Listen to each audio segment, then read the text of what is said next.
a man who started in the shadows but eventually became something more. In this video, I will be discussing the evolution of William Afton and how he has changed over the course of the series. So we're going to go back to see the evolution of William Afton, starting at August 8th, 2014, the original release of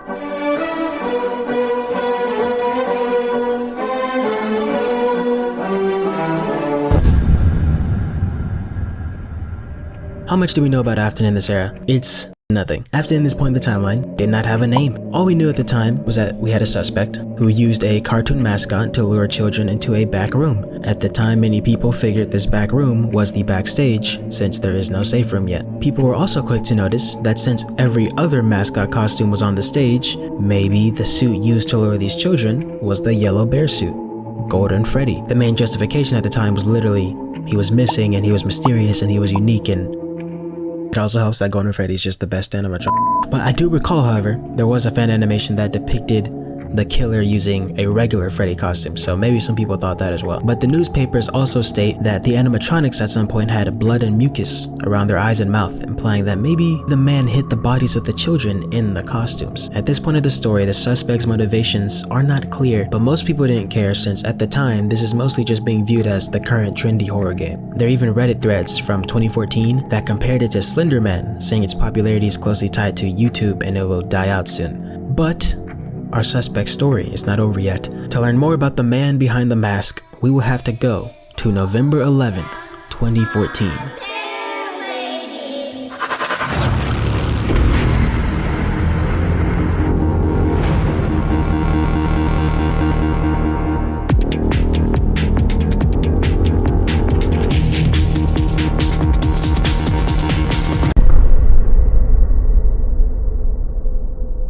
On November 10th of 2014, the worst entry in the franchise released, which gave us a lot of information on our murder suspect. Losing in this game gives the player a chance to play a mini-game. This is where we get our introduction and our first look at our killer, the Purple Man. Or Pink Guy, depending on who you asked at the time. This Purple Man makes 3 appearances out of the 4 death minigames. In the FNAF 2 Save the minigame, you play as a withered Freddy following the marionette. You follow her until the Purple Man shows up with what appears to be a security badge. Coming into contact with him ends the game, but that is not all. If you walk around the map, you could see bloodstains on the ground and the corpses of deceased children. The second minigame is Foxy Go Go Go. The player controls Foxy as he rushes into a room with 5 smiling kids. On Foxy's final run, however, we can see the Purple Man standing in the corner of the room. Eventually, Foxy walks into the room, and all the children are now dead. The final minigame starts at what appears to be a Freddy's location. All the children inside are being served cake by Freddy, but there's still one child left outside. A purple car drives up, and the Purple Man appears, and we can see he stands next to the child until he kills him. The man re-enters his vehicle and drives off into the darkness. These games obviously sparked countless theories, but the important thing is we had our first look at our villain through these mini-games. And that's not all, it goes beyond the mini-games, since we hear a little bit about him in the gameplay as well. During the game's Night 6 phone call, the phone guy states that, Hello, what on earth are you doing there? Didn't you get the memo? The place is closed down, at least for a while. Someone used one of the suits. We had a spare in the back, a yellow one. Someone used it. a spare suit in the back, a yellow one. Spare suit in the back, so it's not used and it's a yellow one. Who else could this be? Let's use the old noggin. Golden Freddy. Golden Freddy. So this had many people thinking maybe that our suspect here used the Golden Freddy suit to commit his crimes, which is what people already thought from the previous game. This is still debated today on whether he used it for this set of murders specifically, but it doesn't really change anything if he did or didn't. Regardless, everything we know about the Purple Man at this point is that he is a man who hides in the shadows and that he has killed many more kids than we had previously considered. So now let's check up how's the fanbase doing? Yeah, okay, so during this time the fanbase had developed a name for the purple guy, a fandom name, Vincent. He was often depicted as a literal purple man with long hair, and his security badge was joked about looking similar to Toast. So lots of fan art gave him this Toast obsession. So although this game did give us a lot more information, many questions were still left to be answered, which is why we travel forward to January 26th of 2015, which is not the release of the next game, but the release of the teaser for the next game, which was, of course, This trailer released with the phrases, "He will come back, he always does, we have a place for him." And then we get our first look at him.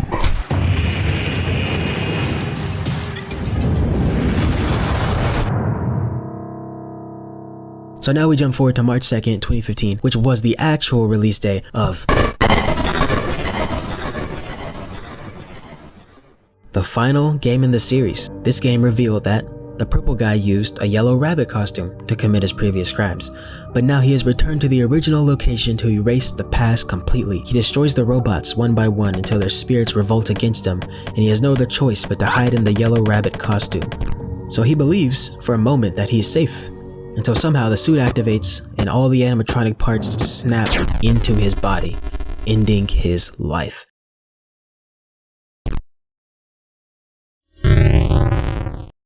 This time, the gameplay revolves around a horror attraction, Fazbear Frights, where we get our first look at Springtrap. This time is different than the last, however, since you're not facing off against a group or multiple, you're facing off against a man, just one man. And this guy's pretty vicious. He crawls through vents, right? I don't think a regular human's crawling through vents to get to somebody. The game ends with the horror attraction burning down, but if you look closely, you can see that Springtrap isn't finished. Don't ask how this makes any sense in universe. Did no one see the man in the back? Anyways, we can check up on the fanbase again, and it's gonna be a lot more calmer. You know, everyone's releasing their final songs, everyone's going all out, thanking Scott Cawthon for the journey, since this is the end. There's no other games after this. And despite Springtrap having zero redeeming qualities, there are many people who were simping.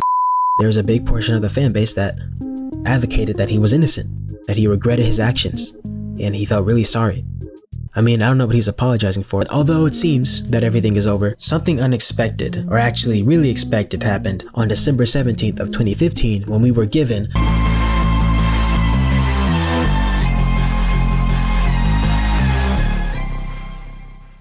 Hey, everywhere I look, the dates say this book released on the 17th, but the teaser says the 22nd. So I'm just saying, you know, no one cares, right? You know. The first ever Five Nights at Freddy's book, and the best Five Nights at Freddy's book, and it was set in its own universe, but still canon all the same. This book is where our purple man is finally given a real name.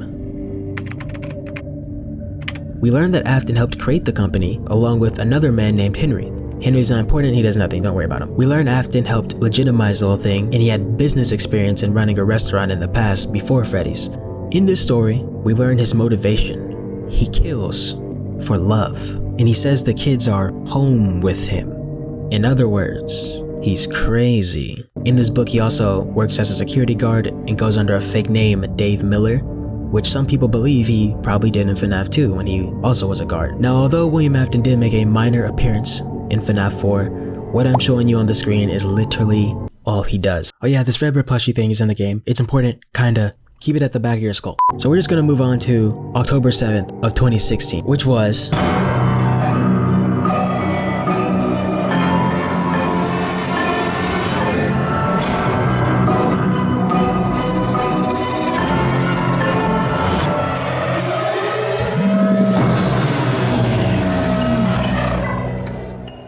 She can dance, she can sing, she can even dispense ice cream. With all due respect, those aren't the design choices we were curious about, Mr. Afton.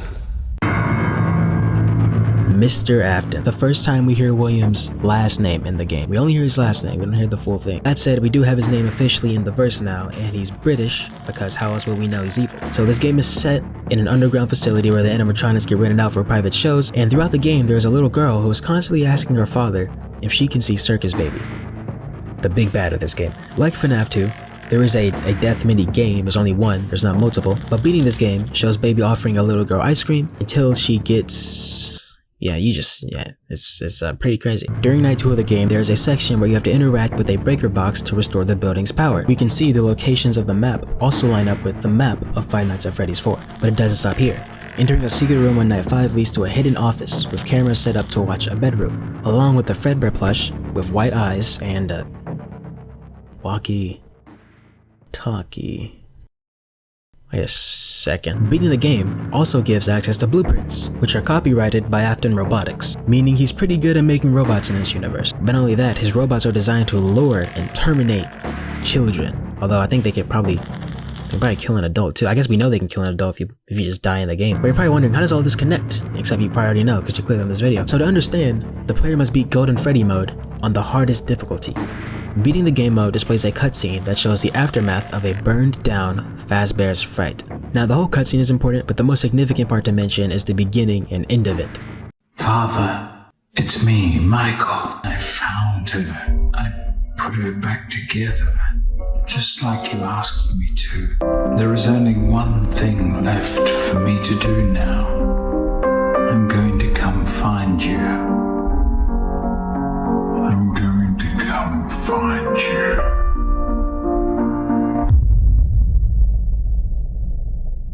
Michael says that he's going to come find his father, and then we see Springtrap rise into frame.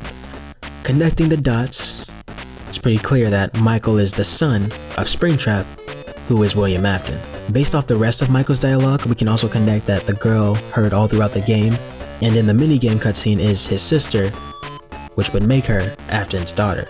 The point being, William Afton has kids now, and may have even been spying on him. The game overall marked a shift in the series, and some people to this day say this is the worst game in the series. Those people clearly have not put much thought into that take since Five Nights at Freddy's 2 exists. Staying focused, this game now adds to William's skill set by giving him the ability to make super advanced robots that can do super impossible fictional things. So this was later expanded upon on June 27th, 2017 when Scott Cawthon dropped the toy.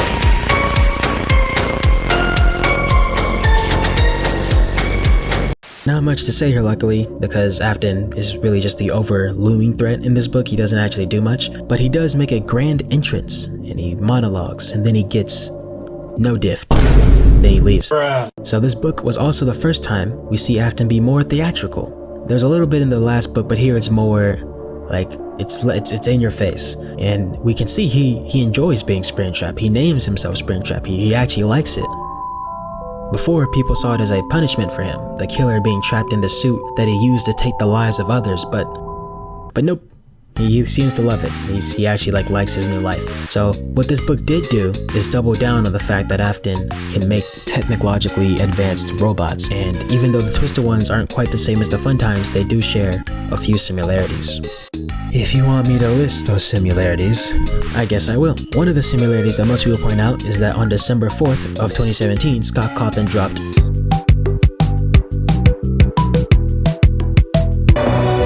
FNAF 6. That's what this game was. It was Five Nights at Freddy's 6. A game that surprised the FNAF community since no one knew it was going to be Five Nights at Freddy's 6. And its goal was to wrap up the series' loose ends. But for once in this game, Afton talks. He has a voice now. He talks as Springtrap. What a deceptive calling. I knew it was a lie the moment I heard it, obviously. But it is intriguing nonetheless. Fun fact, you can hear his heartbeat in this game. It's pretty cool. This game actually gave some good insight into Afton, since the blueprints in the Insanity ending show that he was experimenting with remnant. Now what is remnant? Good question, because if you don't look outside this game, you would have no idea what the heck it is. This game also introduces Henry, his partner from the books that I mentioned earlier, and we learned where Afton lured his original victims through his talk in the Insanity ending. He lured them all back to a familiar place, back with familiar tricks. He brought them all together. He set some kind of trap. I don't know what it was, but he led them there, again. He overpowered them, again. And he robbed them of the only thing that they had, again. This is referring to FNAF 3's Follow Me, where Afton leads his victims into the safe room, a room that was meant for employees only, that isn't included on the digital map layout that is programmed into the animatronics or into the security systems. That said, if we move on to the minigames, which there are a lot of, in one of the games called Fruity Maze, we could see how exactly Afton lured his victims, and we see it's a lot more complex than what we previously thought, since for one of his victims, he killed her dog, and then lured her with the bait that the dog was actually alive and he had him somewhere. This game also does show the marionette's death again, but this time it's more sophisticated, and we see William was speeding. Remember that he was speeding, because it ties into the next minigame where you play as a speeding purple car. See, it should all start making sense now. If you drive through a secret hole in the ground, you'll be transported to a different section of the minigame where you play as a yellow man or orange man, depending who you ask, and we know this man has a kid, who ran away, and he also comes off as an abusive father. This man is clearly William Afton. For some reason, people tried to deny this at some point. That's just the fan base being stupid. Don't worry about it. They're just being difficult. This is William Afton, clearly. The fandom got even more difficult on June 26th of 2018 when a new book released called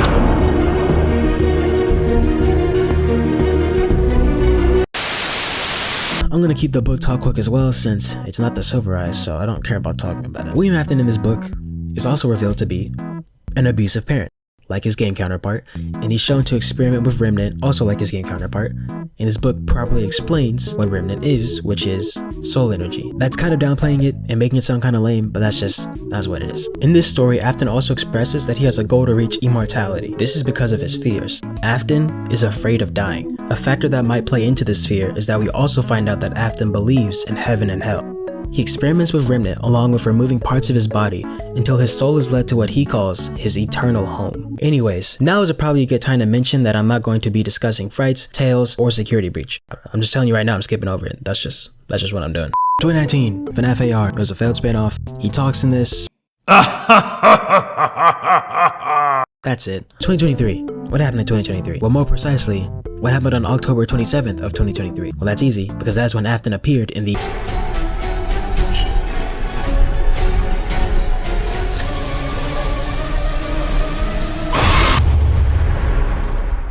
He doesn't do much here either. His personality here is a little more silly, and at first I really disliked this Afton, but I'll explain what changed my mind on him at some point. But Afton in this movie, he has a daughter, so far that's a universal constant, right? He has at least one daughter. This version of Afton also collects artifacts of his victims. He did this with Mike's brother when he took his airplane and then gave it to Vanessa. He also goes under a fake name, like he did in the Silverized, except instead of Dave Miller, here it's Steve Raglan, and he's a career counselor, not a security guard. And just like in the games and books, he's an abusive father. Somehow, someone tried to say that stabbing your own daughter isn't being an abusive father. Anyways, he gets dipped regardless. Current day, 2025, or really June 17th of 2025, where Afton joined Springtrap is in Dead by Daylight. In Dead by Daylight, he's having a lot of fun, right? He makes some jokes, he has some serious lines, some not serious lines. He clearly enjoys killing people, he likes it, he loves doing it. This collab is also what officially gave Afton the Fire Axe, which was a popular fan depiction before because of a music video. This collab is the thing that made me like movie Afton, since we saw a lot more of his personality. We just saw more of him. We see more of him here. He's very entertaining. He's very cool in this game. So I hope it's consistent in the movie and they don't change his character or something. But that is it. That is the entire evolution of William Afton from 2014 to 2025. And overall, I think Game Afton is still my favorite. He has changed a lot, but I do like where he is at. And a lot of people say that the Silverized adaptation is their favorite due to his writing. His writing is the best there alone, but if you look at the entire series, his character changes a lot. So seeing the full picture makes me like him less. But if you did watch this entire video, please drop a like and subscribe with notifications on, because I plan on uploading some more FNAF content very soon. Some similar to this, some not similar to this, but it's still gonna be FNAF regardless. So comment down below which was your favorite era for Springtrap. Was it FNAF 1 where we barely knew anything? Was it 2 when he was more mysterious? Was it 3 where, I give up on the whole